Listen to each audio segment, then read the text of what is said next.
Welcome to Research Matters, an online show that is all about communicating the research taking place at NUST in efforts to promote the university's research agenda and the impact thereof.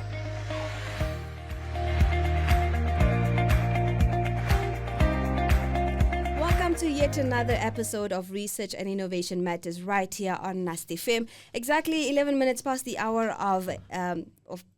quarter past the hour of 11, and of course it's Unda and Nigel right here in studio, and we are joined by an amazing guest this morning, and that is Prof Simon. Now, Prof Simon is a seasoned scholar and practitioner in transport engineering with over 20 years of academic research and consulting experience across Africa and beyond. Now, he is currently serving as a professor in the Department of Civil and Mining and Processing Engineering right here at NUST, and his work spans sustainable infrastructure, transport planning, smart mobility, and traffic engineering. Now, welcome, Prof. How are you feeling this morning? Great. I'm excited that I'm given the opportunity to be here today to have this topic that we're discussing today on green infrastructure, smart mobility, and future of sustainable transport in Namibia and globally. Yes. Now, Prof, perhaps we can just start with, I always like to start at the beginning, right? Did you always foresee that you would be here, right where you are, working at NUST as a professor, having specialized in the field of transport engineering? Is this something you've always thought you would get into as a child? Yeah, because from the inception, when I had opportunity of going for internship, yes, I was exposed to some practical aspect of transportation, road construction, and I was even privileged to have my internship within the university campus. Yeah. So being motivated by the environment, the academic environment, I had the passion that I would specialize in transportation engineering and also contribute to the young professionals by training and mentoring them. Yeah. It's very rare, actually, that people sort of know where they want to end up. Most of us figure it out as we go along. So I think it's quite exciting to know that you've always had a vision and now you're achieving those very goals. Yeah. Nigel? Is it my turn? No. My dear, are we here? No, we are here. I think over the past few episodes and weeks, we've been hearing interesting terms. Yes. I think last episode we heard about digital twinning. When you wanted to be a clone. When I wanted to be a clone, Yeah. and I think it goes on into today's episode, and I think we'll be hearing some some interesting terminologies and topics. And right off the bat, Prof, you've mentioned smart mobility and green infrastructure. Now, what is that, and how is that important? How is that necessary for in this current 2025 era that we're in?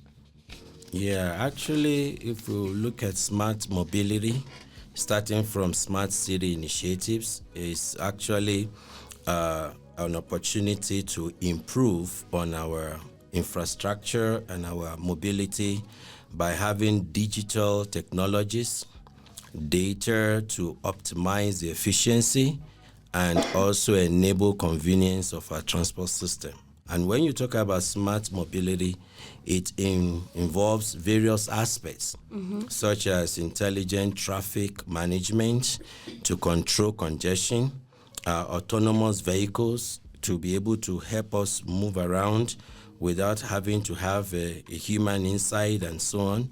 And even the ride sharing, the one we have Yango here in Namibia, and in other places they call it Uber, and all those new ways of sharing ride. And then we have micro mobility as well as multimodal transport, so that we'll be able to use both the train, the whatever you call them, the various mode of transport, the air, and connect together. So smart mobility can actually reduce congestion and also reduce emissions and reduce crashes on the road and travel time, as well as improve accessibility, affordability, and user-friendly movement within the city. So that's what we can benefit from Smart City. Thank you. Just picking up off that last question, Prof. Now, I don't like traffic.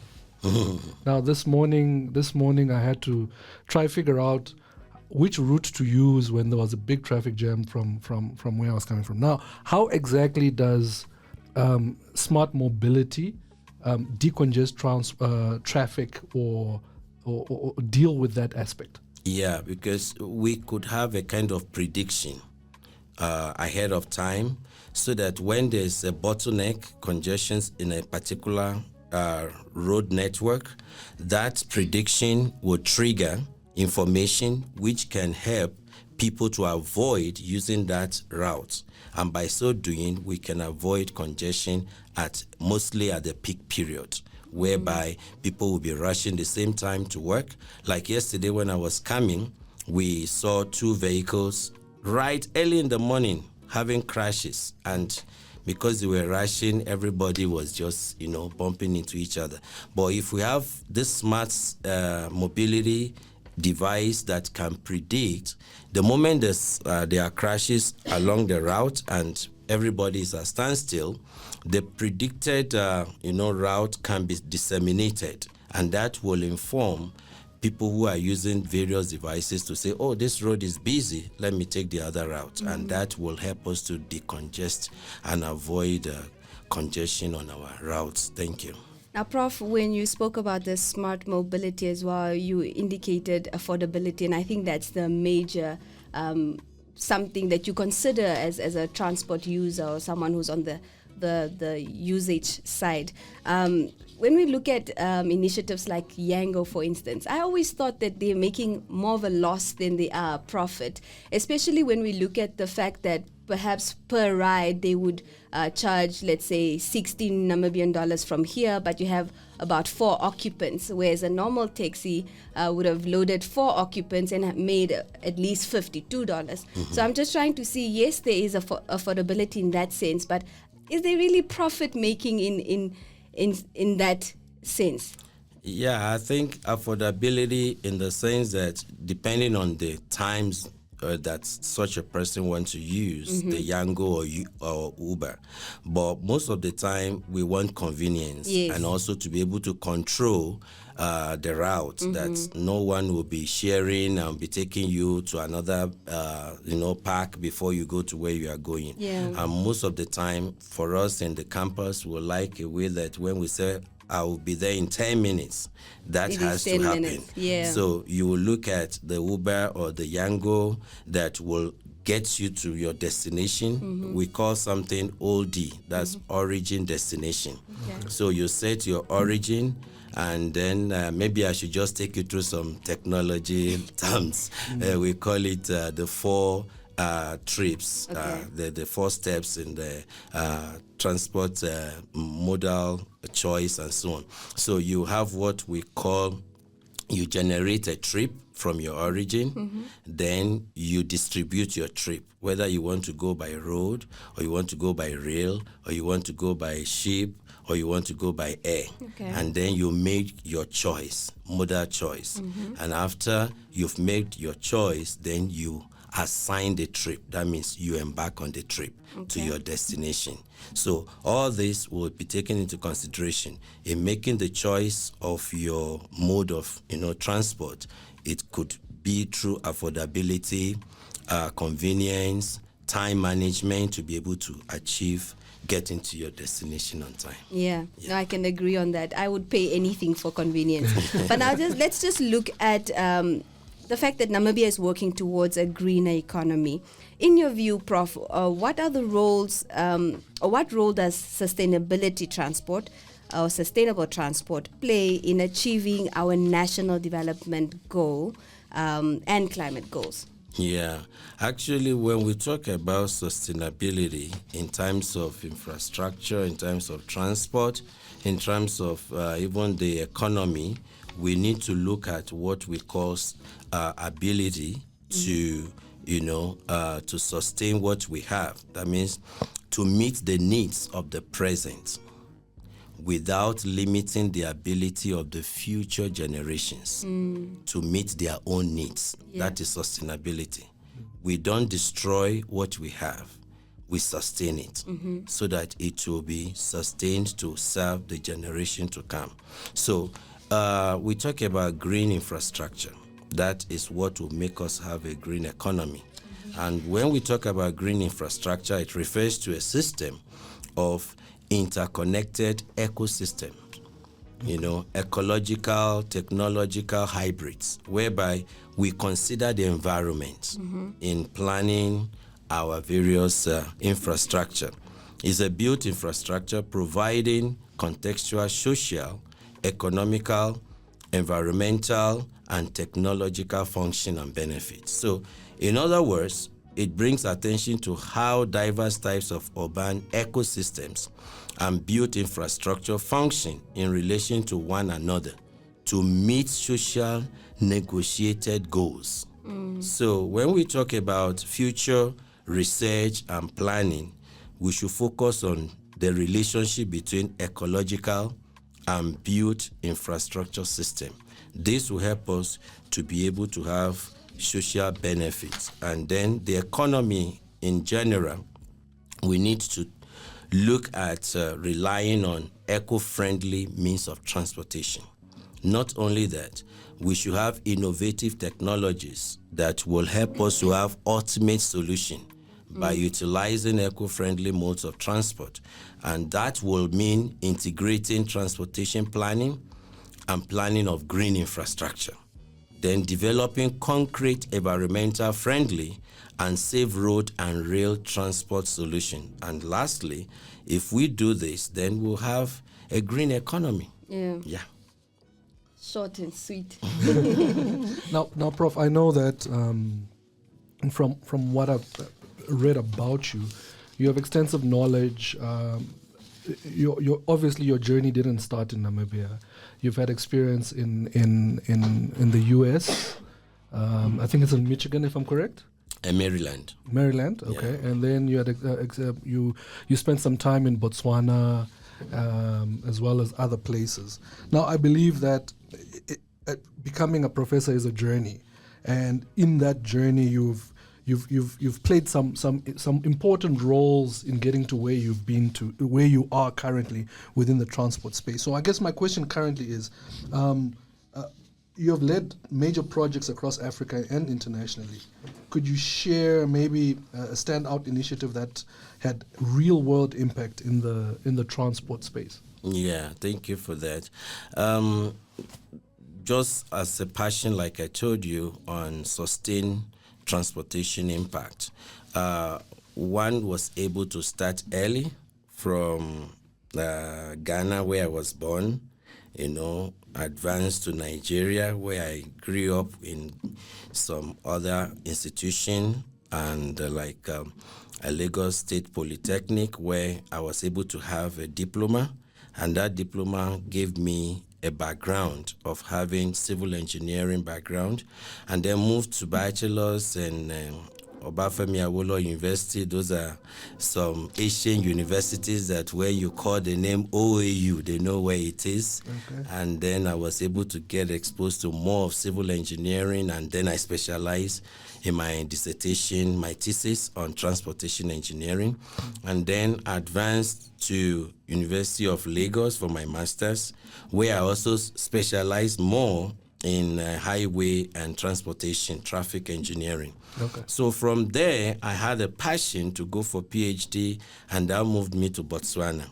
So in Botswana, I was able to man a transportation technology transfer center as a manager, and at the same time doing my PhD. So when I was done with my PhD, I moved to the other university, which is Botswana International University of Science and Technology, as a lecturer. And from there, we started having initiatives, like having the first international conference on transportation in Africa. Okay. And I was the founding international coordinator. So we had the first one in Gaborone, Botswana, in 2014. and it was attended by colleagues from all over the world. From the United States, we have people from African countries, and then the Ministry of Transport collaborated with us, and everything was successful.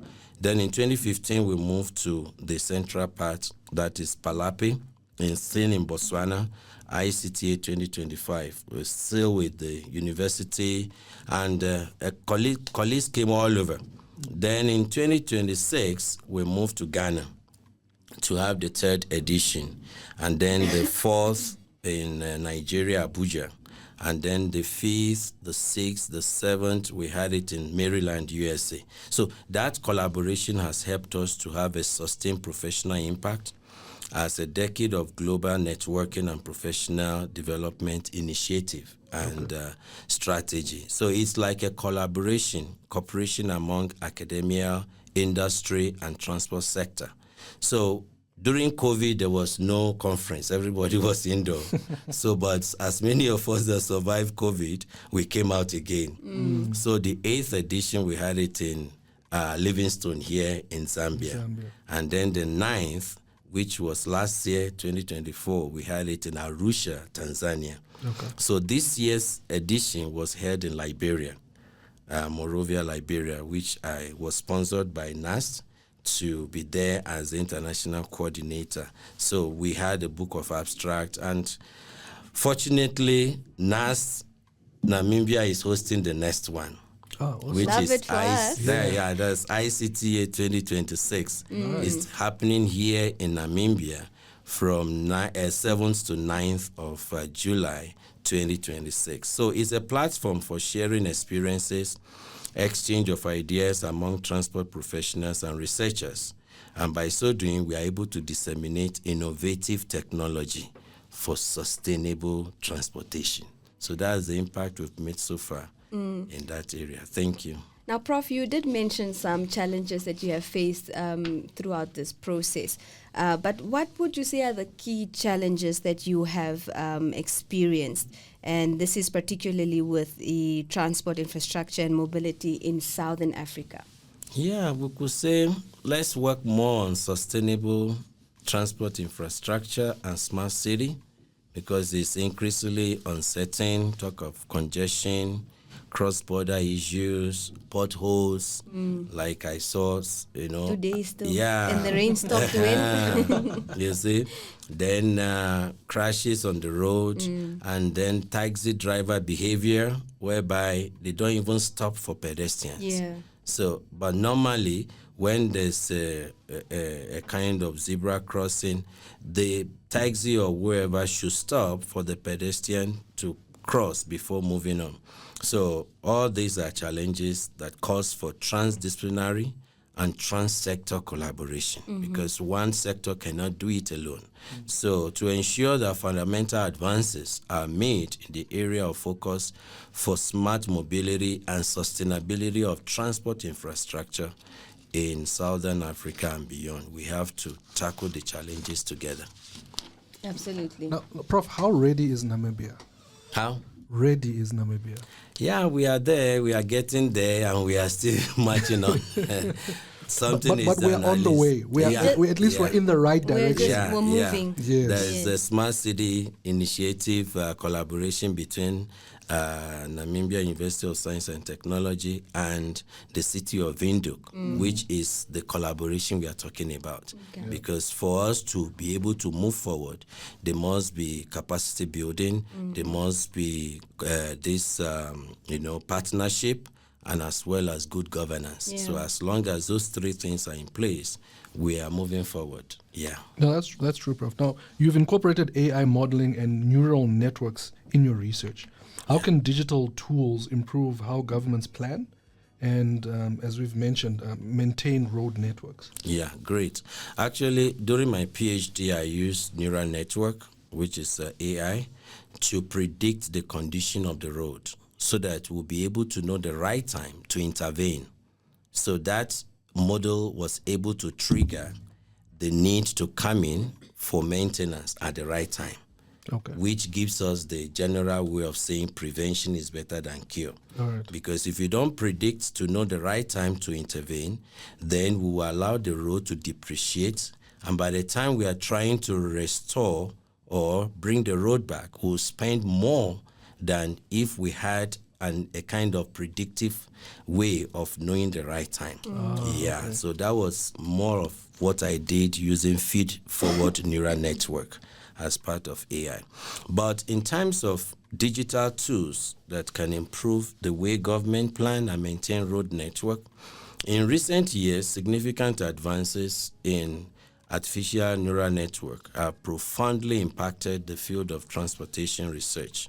That can a reference to TRB project in 2024. The most modern approaches use data-driven methods to find efficient solutions and draw key inferences. So one of the most notable breakthroughs has been the realm of autonomous vehicles, where AI has revolutionized our traffic management as an optimization. So through predictive analytics and real-time data processing, AI systems show promise in alleviating congestion, reducing travel times, and enhancing overall safety by alerting drivers to potential hazards. That's what I was saying. So if we can predict, overall safety by alerting drivers that there's challenge on this road, there's a crash on this road, there's a pothole on this road, that will help to avert all these hazards and these crashes. And in addition, AI-driven simulations are used for testing and improving transportation system, and that can help in saving time. It will also help in also saving resources, and that's why we say prevention is better than cure. Absolutely. So to advance as a way of advising the government in their planning, we should go for more efficient and safer transportation. And this will pave way for innovative solutions in public transit, in logistics, as well as urban planning. And that will shape the way for us to move and interact with our environment. So that will help to improve on using digital tools in this era of AI. Now, Prof, before we head on a musical break, just so that our listeners can possibly engage with us at 083-207-2874, there's a jam you requested, and this one is by Natasha Barsh. It's called Worthy. What does this song make you feel? Where does it take you back to? Where were you when you first heard it? Yeah, I heard it recently, but it really came direct to me when I discovered some, recent progress. Yeah, in my career. Yeah, so I felt this is nothing but divine favor. So let's give the glory to God. Oh, I love it. All right, we'll be back on the flip side. Don't go anywhere. Do stay logged on. If you just logged on, you're still listening to Research and Innovation Matters right here on NUST FM with Unda and Nigel. Now, we're still joined in studio by Prof Simon, and we were talking all things transport infrastructure and so forth. Now, of course, Prof, perhaps we can just dive right back into it. Now, one of your recent presentations explored the idea of complete streets. What does that mean? Can you unpack that for us and tell us why it's so relevant to urban development? Before Prof goes in there, yes, I mean, complete streets. Isn't that like, tar road? Moving away from the gravel. Yeah, perhaps. Yellow lines, perhaps. white lines, yes. Light.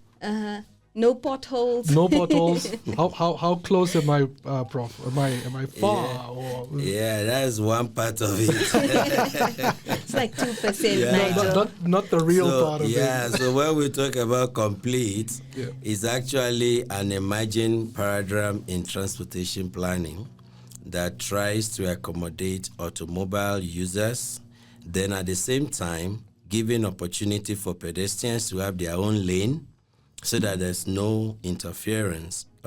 Like we see these days, that when pedestrians want to cross, they find it difficult because it's not a complete street. Complete street will give each person his own lane, and there won't be any kind of interferences. Bicycle lane will be there. There will be active sidewalks, and there will be active roadway, and even we can have BRT, as Bus Rapid Transit, whereby it's dedicated to buses to convey people without anyone sharing. And some countries have adopted it, and it's helping. Yeah. Then we can have safe crosswalks for pedestrians, and even planting of trees along the road for people who want to just pass by and refresh themselves. Maybe while you are busy at work, you just go there, park, and then have some seats around the road, but it's a green area. Then green spaces for people who have animals like dogs, to take them around, to walk their dogs around. So the complete street has this component that encourages everyone to have his own space. Yeah, that's what we call the complete. Not even completing only the roadway, but having other users having their space. Yeah. Now, how important is this for this to be integrated during the planning phase? I think it's nice to talk about it now, but we've already got some pre-existing streets. How do we translate this conversation into the pre-planning stage, or into the policy stage of a country like, let's say, Namibia or the region? Yeah, it's actually part of the planning. It has to go along with the planning. Recently, I was privileged to be one of the national nominees that I was nominated in the U.S. to be part of the Complete Street Maintenance Funding Project. And we've just finished the project, which will advise how to sustain it, because it's one part to plan and another part to fund it. Okay. For implementation. Yeah, so the project we did in the U.S. was to enable us to have substantial funding to sustain the complete street and to maintain them when the need arises, to ensure that each component is being sustained. Okay. Yeah. Now, and then I guess that this conversation then takes us back into the classroom, and how do we then, how do you then, not we, but you as the professor, through your teaching, obviously, how are you preparing the next generation of engineers and planners to champion sustainability and innovation, specifically in the transport sector or in the field as a whole? Yeah, great. Thank you. Teaching is actually my primary responsibility to prepare the next generation of engineers at the both graduate and undergraduate levels. So I've been to many institutions and been able to teach students. Even right from high school, I had this passion of mentoring people that are writing their final exams, and I just see myself having passion for that. That was actually what geared me up to know that this journey of lecturing is part of my journey. So I spend time to educate students, and even here in NUST, when I came the master's program in transportation was on hold because they were waiting for more hands in higher level of achievement to be able to take them up. So we're able to start, and we have up to 6 students now doing their masters, and they are making progress. Wow. Yeah, so it's my passion to develop the next generation. And I used to lead the discussion by pointing out various important interpretations and application of some transport concepts. And we also embark on projects. Recently, in collaboration with the city of Windhoek, we had a visit to one of the ongoing projects for our field technical site visit. And it's in NUST website, whereby we're able to have exposure to their current, projects that they are doing. And I hope by next year, this set of, master students should graduate. Yeah, Absolutely. With their masters in transportation engineering. Yeah. And then they'll master our roads. Yeah. Yeah. Now, Prof, you mentioned extensively on the importance of collaboration, whether that's locally or even globally. How can African institutions take the lead in that regard and not always just wait on the, maybe the global stage to impact or contribute to the research that is happening? Okay. Actually, we are using this networking to motivate various, professionals to come on board. We have potentials in Africa. We can do a lot if we are in a kind of networking and collaborating. Mm-hmm. So that will help us to contribute towards establishing a framework for international transport research collaboration. And you see, a lot of people have done research, but they are not being disseminated for implementation. Okay. So there should be dissemination of our outputs, research outputs, to be built upon. That means to build upon the principles of knowledge sharing. Okay. Which we call technology transfer of transportation development within African countries. So by bringing them together every year, this conference we are able to network. And that helps us to investigate country research capabilities, future priorities, and potential for collaboration with host countries in the prospect of mutual interest in major regions of importance. And it has also helped us to consider and discuss current practices for research governance, management, as well as barriers and gaps and diversions for international transport research collaboration. And that has even helped us to add value as well as to prospective synergies from such closer international collaboration. So all I would say is we are on track. All we need to do is to, have this partnership, research collaboration, to investigate alternative models and tools for carrying out such collaboration most effectively and productively. And finally, like I said, dissemination is very important. Very true. Yeah, and that global know-how and practices in transport research can be enhanced if we share knowledge and transfer technology to ourselves. Thank you. Thank you, Prof. And I think you mentioned earlier on that Namibia is on the right direction. I think with the launch of the NDP 6 as well as Vision 2030. We also look at various strategies such as the Africa Agenda 2063. Looking ahead at Namibia, specifically bringing it back home, as you said in your own words, we're in the right direction. Am I quoting you right, bro? Yeah.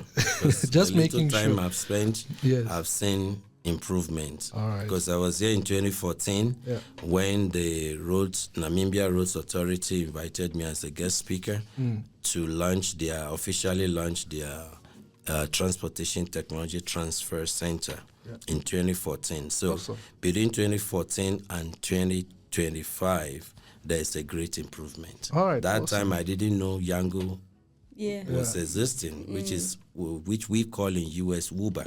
Yeah. But now we have Yango, and you can use this smart city. So I see improvement. Yeah. So I think then that at least you've got a 10, 11 year background of the before. Yeah. We are now at the current. How do you see Namibia transport sector 10 years from now? Great.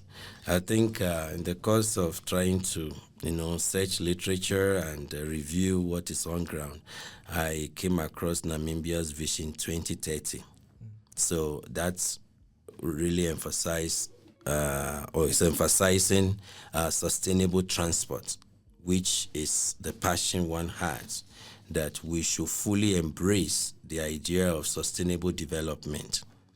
The type of development, like I said earlier, that meets the needs of the present without limiting the ability of the future generations to meet their own needs. So, in other words, we should encourage people to take responsibility for their own development and promote development activities that address the actual needs of the people and require increasing community contributions to development services and infrastructure. So from the Vision 2030, in the next 5-10 years, I see things moving faster.